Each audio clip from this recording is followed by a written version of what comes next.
ઓ ગૃહમંત્રી સાહેબ, હરસંઘવી સાહેબ, તમને કહીએ છીએ, તમે તો કહેતા હતા ને કે આપણા ગુજરાતમાં દારૂબંધી છે, પણ તમે ખંભાતના ગ્રામ્ય વિસ્તારમાં ક્યારેક તો નજર કરવા આવો. ત્યાં શું ચાલી રહ્યું છે તે તો નજર કરો. કેમ કે ખંભાતના ગ્રામ્ય વિસ્તારમાં તો જે દારૂની રેલમછેલ જોવા મળી રહી છે ને, તે કદાચ જોઈને એવું લાગે કે દીવ દમણમાં પણ આના કરતા ઓછો દારૂ મળતો હશે.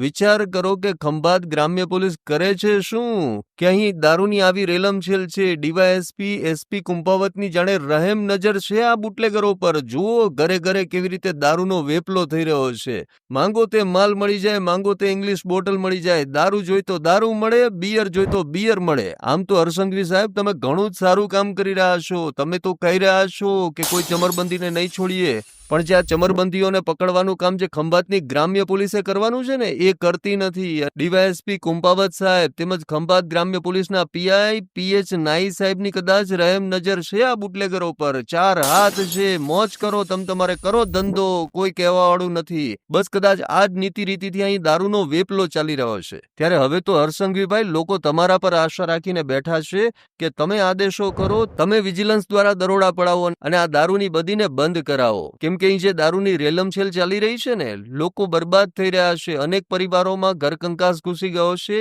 અનેક પરિવારો ઉજળી રહ્યા છે.